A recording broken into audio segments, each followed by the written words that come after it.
Hello everyone, कैसे हैं आप सभी। आपने जो है छंद का पहला पार्ट देखा होगा। हमने इसका पहला पार्ट छंद के बारे में, छंद के प्रकार, छंद की परिभाषाएं, छंद शास्त्र के प्रणेता कौन है, ये सब सारी पहली वीडियो में बताया है। आज हम इस वीडियो में इंद्र वज्रा छंद पढ़ेंगे और इसके बाद इंद्र वज्रा के बाद जो है उपेंद्र वज्रा, वसंत तिलका, ये सारे छंद पढ़ेंगे। तो आप सभी लोग ध्यान से पढ़िएगा। इंद्र वज्रा कौन सा छंद है? यह सम वर्ण वृत्त छंद है। इसके प्रत्येक चरण में 11 वर्ण होते हैं तथा 5वें या 6ठे वर्ण पर यति होती है। यति मतलब होता है रुकना, विराम लेना।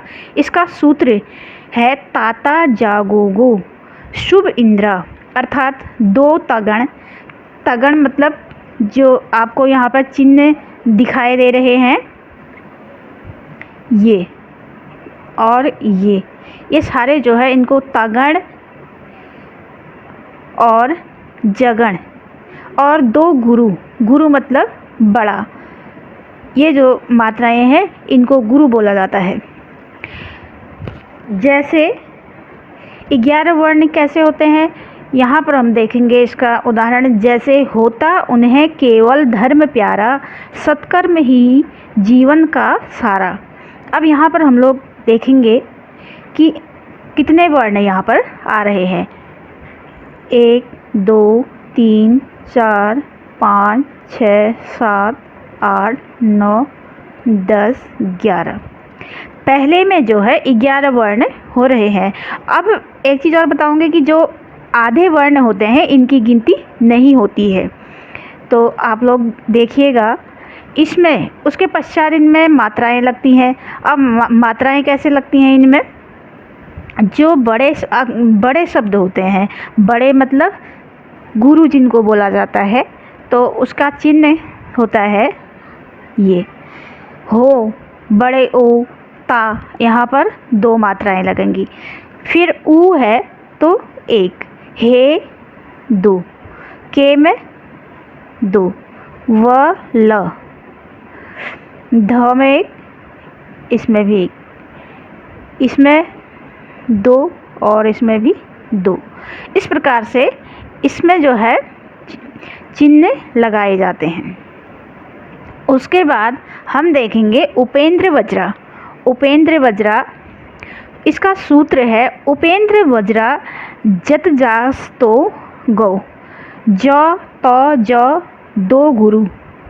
परिभाषा इसकी हम लोग देखेंगे। उपेंद्र वज्रा छंद में भी 11 वर्ण होते हैं तथा 5वें वर्ण पर यति होती है। यति मतलब मैंने बताया था कि रुकना। जैसे हम किसी छंद को पढ़ते हैं तो उसमें बीच में यति लेनी पड़ती है, विराम लेना पड़ता है। जैसे हम कहीं जा रहे हैं या कुछ काम कर रहे हैं, जब हम थोड़ा सा थक जाते हैं तो हम लोग बीच में विराम ले लेते हैं, वैसे ही इसमें भी विराम लेना पड़ता है।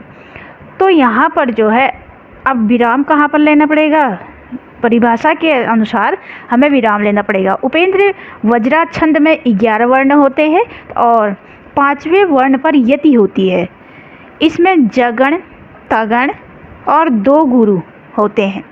जैसे बिना विचारे जब काम होगा कभी न अच्छा परिणाम होगा। यहाँ पर ये इसका उदाहरण दिया है और मैंने अभी आपको बताया कि इसमें भी 11 वर्ण होंगे। यहाँ पर भी हम लोग देखेंगे 11 वर्ण, 1 2 3 4 5 6 7 8 9 10 और 1 11। ये भी आप लोग भी गिन लीजिए। जो यहाँ पर वर्ण दे रखे हैं वो 11 होंगी। उसके पश्चात इसमें मात्राएं लगाई जाती हैं। मात्राएं कैसे लगती हैं अभी मैंने आपको बताया। उसके बाद आता है हमारा वसंत तिलका छंद। वसंत तिलका छंद की परिभाषा हम पढ़ेंगे। वसंत तिलका छंद में 14 वर्ण होते हैं। वर्णों का क्रम तगण, भगण, 2 जगण तथा 2 गुरु होते हैं। यहाँ पर क्या उनमें उपेंद्र वज्रा और इंद्र वज्रा में 11 वर्ण थे और वसंत तिलका में जो है 14 वर्ण होते हैं। जैसे था क्वार मास निशि थी, अति रम्य राका, पूरी कला सहित साभित चंद्रमा था। यहाँ पर भी हम लोग देखेंगे कि 14 वर्ण होंगे हमारे। 1 2 3 4 5 6 7 8 9 10 11 12 13 14। एक पंक्ति में जो है 14 वर्ण हैं। ऐसे ही इनमें बड़े में गुरु की मात्रा लगेगी और जो छोटे हैं, और आधा शब्द जो है काउंट नहीं होता है, गिना नहीं जाता है। जैसे यहाँ पर था है, था क्वार, था में जो है बड़ी गुरु की मात्रा आएगी, कौ जो है उसमें कोई भी मात्रा नहीं आएगी, वा में गुरु की मात्रा आएगी। उसके पश्चात हम देखते हैं मालिनी। मालिनी, मालिनी की परिभाषा, मंजू मालिनी भी इसे बोला जाता है। मालिनी छंद में 15 वर्ण होते हैं तथा 8 और 7 वर्णों पर यति होती है। यति मतलब होता है विराम, विराम लेना। 8वें और 7वें वर्ण में हम लोग विराम ले सकते हैं। वर्णों का क्रम 2 नगण, मगण, 2 यगण रहता है। यहाँ पर हम लोग देखेंगे पल पल जिसके मैं पथ को देखती थी, निसी दिन जिसके ही ध्यान में थी बिताती। यहाँ पर भी हम लोग अगर गिनेंगे तो एक लाइन में या एक पंक्ति में जो हम कहेंगे तो उसमें 15 वर्ण होंगे। 1 2 3 4 5 6 7 8 9 10 11 12 13 14 1 15। अब एक पंक्ति में जो है 15 वर्ण होंगे।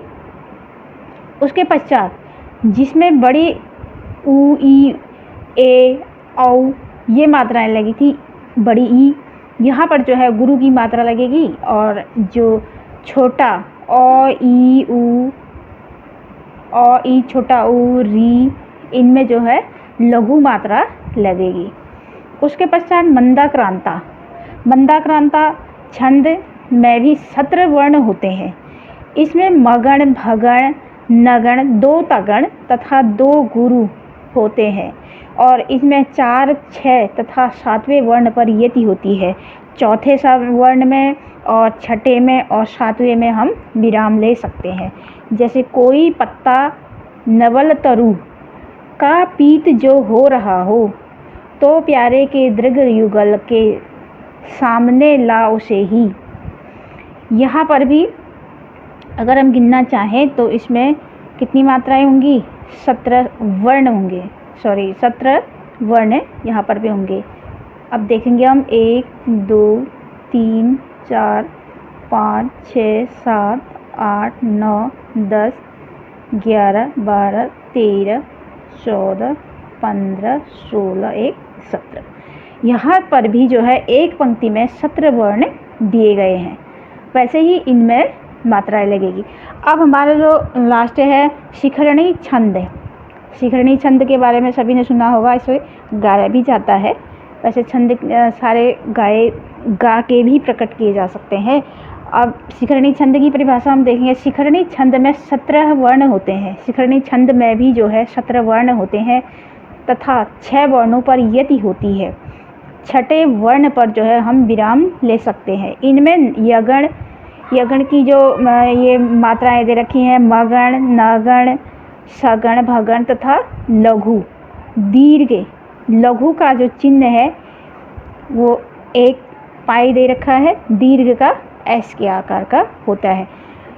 जैसे तुम्ही ने पाई है जय भय तथा क्रोध पर भी करो रक्षा भूखी खग मृग जनों की मनुज की। यहाँ पर भी अगर हम लोग गिनना चाहे तो इसमें भी 17 वर्ण होंगे। नीचे की लाइन वाला ही गिन लेते हैं। करो 1 2 3 4 5 6 7 8 9 10 11 12 13 14 15 16 1 17। यहाँ पर भी जो है 17 वर्ण आ गए हैं। तो ये हमारा शिखरणी छंद कंप्लीट हुआ। यहाँ पर हम लोग शिखरणी छंद देखेंगे। इसके पश्चात शिखरणी छंद में 17 वर्ण होते हैं तथा 6 वर्णों पर यति होती है। इसमें यगण, मगण, नगण और शगण, भगण तथा लघु, लघु का चिन्ह जो है इसके ब्रैकेट में दिया है। पाई वाला जो है लघु वाला चिन्ह होता है, दीर्घ में एस के आकार का होता है। जैसे तुम्ही ने पाई है जय, भय तथा क्रोध पर भी करो रक्षा भूखी खग मृग जनु की मनुज की। यहाँ पर जो है ये इसका उदाहरण है, आप लोग देख सकते हैं। ये शिखरणी छंद यहाँ पर दिया है। ये छंदों की वीडियो आप ज़रूर देखिएगा और आप लोगों को यह छंदों की वीडियो कैसी लगी आप मुझे कमेंट करके बता सकते हैं। और आप लोग इस चैनल को लाइक करें, सब्सक्राइब करें, इसको ज़्यादा से ज़्यादा अपने दोस्तों के साथ शेयर करें। Thank you.